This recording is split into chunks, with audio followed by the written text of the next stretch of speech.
Before we get into today's episode, I want to let you know about a really valuable free resource that we have. We've had so much great feedback on our Kids Gut Health ebook. And if you haven't had a chance to download it already, or if you're new to Natural Super Kids, I encourage you to head on over to naturalsuperkids.com/gut. Made it really easy for you. I'll pop the link in the show notes as well so that you can download your free copy.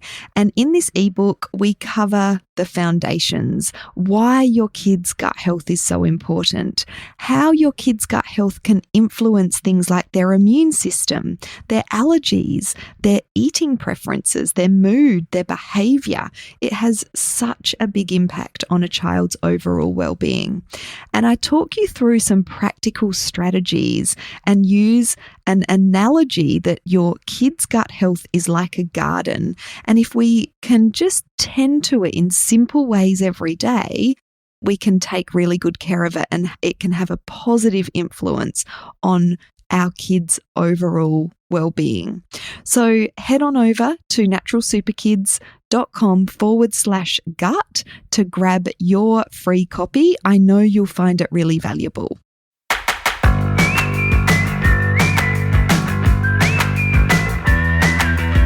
Welcome to the Natural Super Kids podcast, where you will discover practical strategies to inspire you to boost the health and nutrition of your kids. I'm Jessica Donovan, a qualified naturopath specialising in kids' health, and I want to make it as easy as possible for you to raise healthy and happy kids. Let's get into it.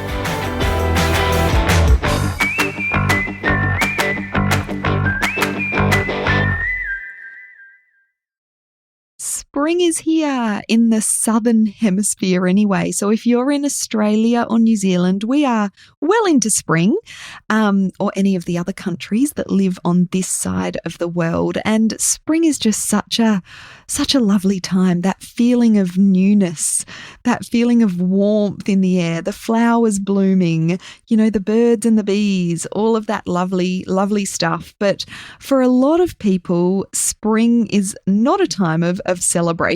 It's a time of when the allergies really start, the hay fever, the sneezing, the itchy eyes, and all of the irritation that goes with that. And, there's different degrees of hay fever and these sorts of seasonal allergies. And for some families, it can really affect the family or the child's quality of life.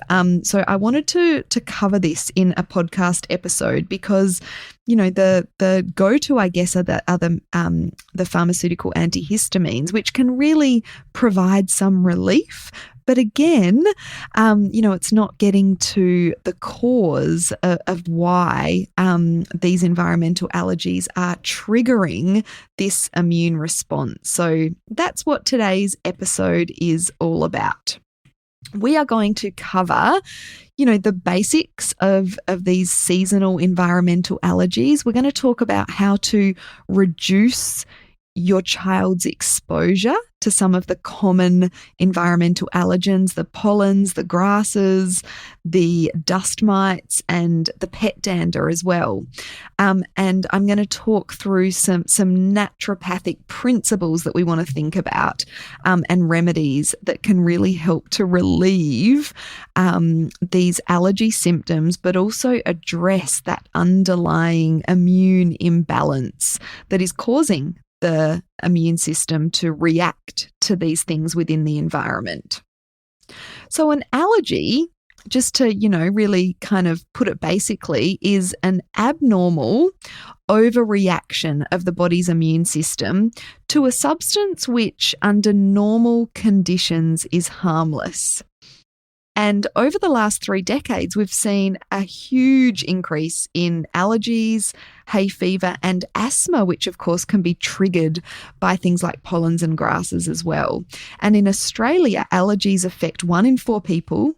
20% of people suffer with some degree of hay fever, and up to 25% of kids now have asthma. So these figures are rising.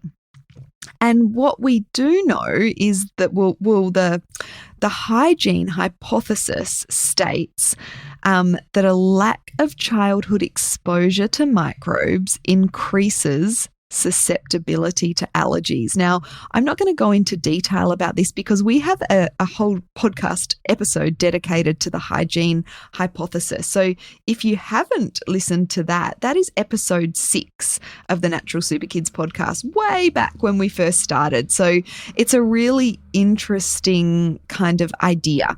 And that there's a lot of controversy about it, but it is a hypothesis, and it is thought to be playing a really big part of the increase in things like allergies and hay fever and asthma. And we also know that kids that have older siblings, that have pets, or that grow up on farms have a decreased likelihood of allergies. And that really links into the hygiene hypothesis, because kids that do have pets or grow up on farms or have older siblings have generally been exposed to more microbes in their very early life. And so that is thought to really protect us against allergies. And again, we go into that more in episode 6 of the Natural Super Kids podcast. So let's have a look at some of those really common environmental allergens that are causing these hay fever type symptoms. So the first one I want to look at is the pollens and grasses, which of course are a very common cause of seasonal allergies, such as hay fever. And when people are allergic or sensitive to pollens and grasses, they get things like sneezing, congestion, itchy, watery eyes, runny noses. Pollens and grasses can definitely exacerbate or set off asthma symptoms. Sinus headaches can be a problem, and even eczema can flare up at these times. Environmental allergies can be a big contributor to eczema that are often overlooked. And these symptoms, if pollens and grasses are an issue, are most common in spring and early summer, when these pollens are at their highest. And symptoms will generally improve with rain, because that reduces the amount of pollens in the environment. Now, as you can imagine, it's really hard to reduce exposure to these things because we don't have complete control over the air our kids are going to breathe in. So, we obviously have control over our home environment and what we plant in our gardens, but we don't have control over what they might plant at school or at childcare or at kindy, or what the neighbour next door might plant. And so it can make allergies to pollens and grasses really tricky, but I do have some practical tips on ways to reduce the exposure, because it really can make a big difference. Closing windows and doors, especially on hot, dry, windy days when those pollen counts tend to be at their highest. It can be a good idea for kids to shower when they come into the home after they've been out at school or after they've been doing outdoor activities, and also to damp brush pets before they come into the home, and dry clothes inside if your kids are having real issues with pollens and grasses, because if we are popping our clothes out onto the line to dry, they can be exposed to different pollens, and then our kids' symptoms can be exacerbated when they're wearing clothes. Now, I'm generally a big fan of line drying clothes, but for kids with pollen and grass allergies or sensitivities, that change can make a big difference to their symptoms. Planting a low allergy garden can also help. And just, there's a lot in this, but Australian Indigenous plants tend to be low allergy. So planting those native plants in our gardens rather than the European trees, which are so sort of common in Australia, can make a big difference as well. And popping the air conditioner on can help with these kinds of symptoms, whether you're in the car or at home. But just to note that if the air conditioner hasn't been maintained properly and has a buildup of contaminants, then the air conditioner could make symptoms worse. So if that is happening, then your air conditioner probably needs a bit of a clean out and some maintenance work. So that's the pollens and grasses. I do want to move on to dust and dust mites now, which are really like something that a lot of people don't think about. And these kinds of allergies can go undiagnosed or misdiagnosed, but house dust mites are the most common cause of asthma and allergies worldwide, and they are a big contributor to hay fever and eczema as well. Now, it's really handy to know that dust mite exposure, can occur all year, of course, but dust mites actually peak in late spring and early autumn. So, those kids that get the hay fevery type symptoms in spring, we might sort of assume that they have issues with pollens and grasses, but if they're also getting those symptoms in early autumn, then it could be more of a dust mite problem. And look, some kids, and this is pretty common, will have allergies to pollens, grasses, and dust mites. So it can make it a bit murky to sort of figure out what exactly is triggering. But dust mites, reducing exposure is really important. And what we need to know is that dust mites are present on soft furnishings, on bedding, on mattresses, on curtains, in carpets, in rugs, soft toys. So we do need to minimize these things, particularly in kids' bedrooms where they are commonly really prevalent. Symptoms of dust mite allergy are very similar to the pollens and the grasses that we were talking about, the itchy, watery eyes, the sneezing, the itchy, runny nose. But often dust mite allergy will also include like a blocked nose rather than a runny nose. A dry cough is really common with dust mite allergies. Wheezing and eczema, as I mentioned, is common with dust mite allergies as well. The key kind of difference is that dust mite allergy symptoms are worse at night and upon waking, and generally improve when kids are away from their bedrooms or the source of the dust mites.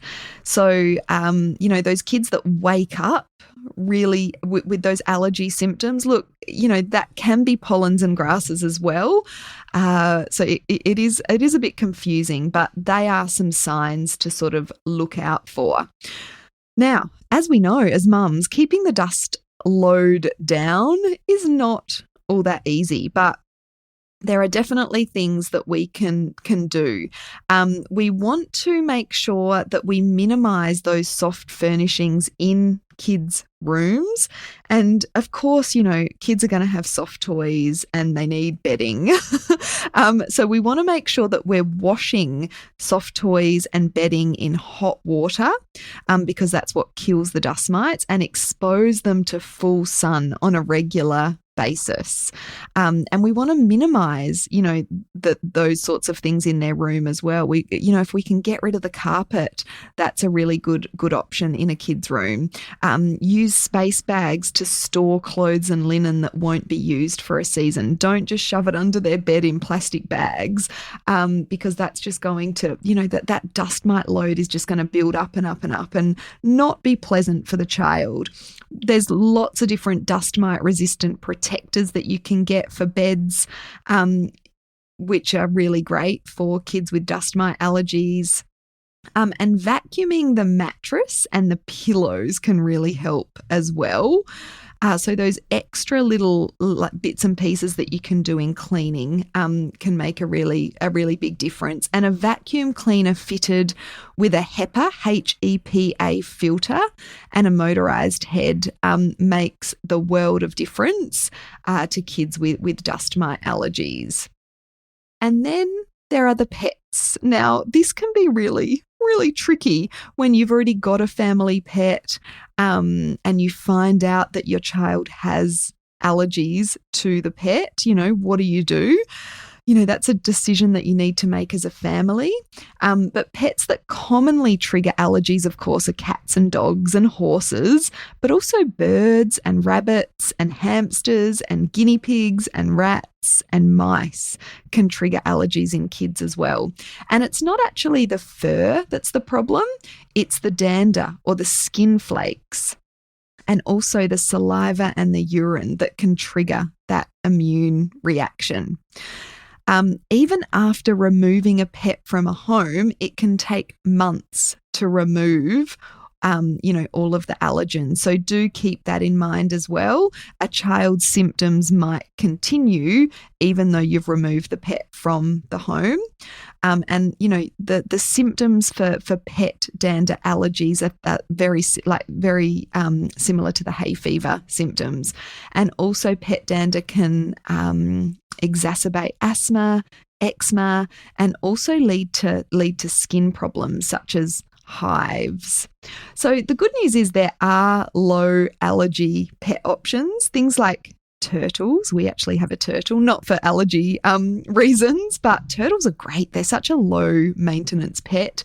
Hermit crabs, fish, reptiles. So there is a limit. None of the furry animals are in there, and there really aren't, because it's the skin and not the fur, there aren't options for dogs and cats that are low allergen. One thing you can do is just keep pets outside if possible. Obviously, if you do have a pet inside, you want to make sure that they're away from carpeted rooms and away from the child's bedroom particularly. Ensure your pet sleeps on its own mat and not in anyone's bed. Brushing your pet regularly outside to remove that excess hair and dander. And having that vacuum cleaner fitted with a HEPA filter is really important as well. Look, I've had many clients over the years that know that they're allergic to pets or know their kids are allergic to pets, but just, live with it because the pet is part of the family. So as I said, that really is a decision that the family needs to make. But I think being aware of these kinds of environmental allergies, if your kids do have the hay fever symptoms, the eczema, the skin rashes, can be really helpful. Now, let's have a little talk about what you can do. So we've talked about reducing exposure, which is the first step, but it's not always easy with environmental triggers and allergies. So we also want to work on really strengthening our kids' system and regulating their immune system so that they are less reactive to these things over time. Now, these are not quick fixes. There certainly are, natural antihistamines that you can use in place or as a bit of an alternative or complementary to the pharmaceutical antihistamines. So things like vitamin C are fantastic. Vitamin C is a natural antihistamine. And if you can get it with the bioflavonoids, if you can get vitamin C with quercetin, which is another natural antihistamine, they can work really well. You just need fairly regular doses of vitamin C and quercetin and antihistamine. And you always want to be, working with a practitioner to find out what dose and what particular supplement is going to be best for your child. But vitamin C, quercetin, and bioflavonoids can work really well. Herbs can work really well as well. There's a whole heap of herbs that have antihistamine actions. So they reduce the histamine release, which really helps to relieve symptoms. My favorite herb is one called Albizia. Albizia. That can work really well for hay fever type symptoms and these kinds of environmental allergies, and it can work really quite quickly. Again, you want to be talking to a naturopath or other practitioner to sort of find out what particular form and dose of Albizia is going to be best for your child.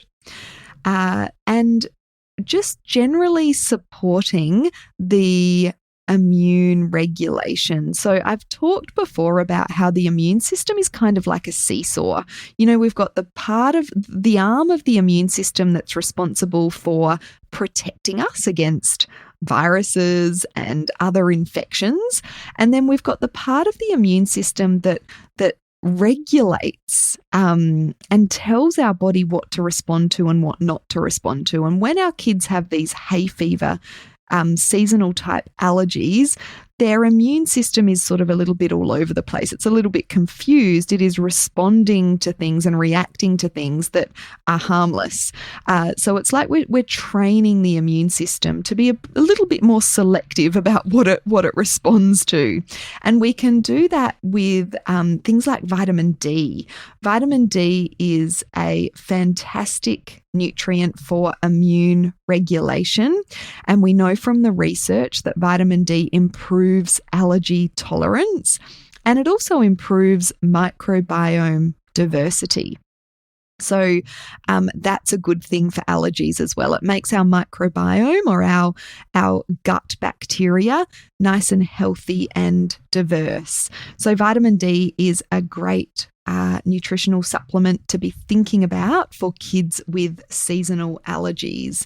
And the other thing that is a must with any sort of allergy is a probiotic. So as I was just saying, that diversity within the microbiome is really important for allergy tolerance and protection against allergies. So getting things like fermented foods into our kids with allergies can be a really good idea, except if they do have the extreme histamine reactions, because just a little side note, if your child does tend to get worse with fermented foods, or you notice that's flaring up symptoms, that's a key sign that they, that their histamine levels are really high. And so you don't want to be giving fermented foods to those kids. But a lot of the time, the fermented foods can be really helpful for kids with allergies. And looking at specific probiotics that improve allergy tolerance, something like the Lactobacillus rhamnosus, LGG, strain of probiotic has got a lot of research showing that it really does help to improve the allergy tolerance. So looking at specific probiotics for allergies can be really helpful as well. And what I've found in naturopathic practice is that lots of kids with these environmental seasonal allergies do have gut or digestive symptoms as well. It might be constipation, it might be sensitivity to certain foods. So, exploring that with a naturopath or practitioner can be really helpful.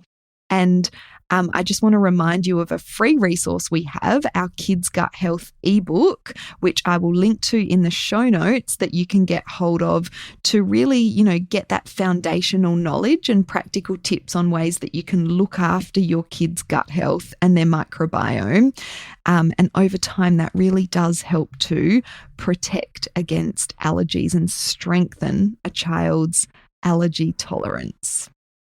Now, I feel like I've talked a million miles an hour today, and that really is a good introduction to environmental allergies.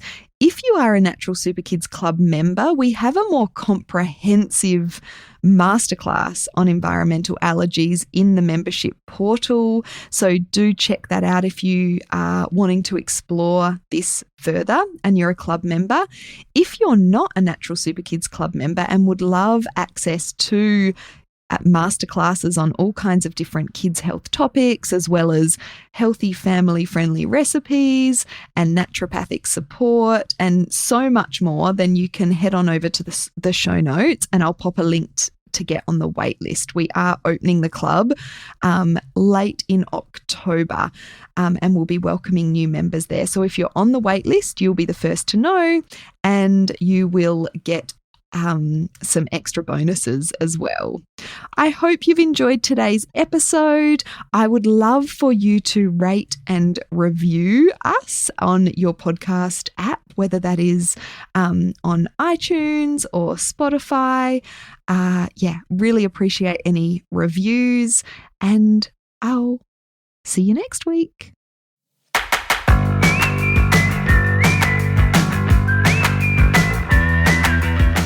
Thank you so much for joining me on the podcast today.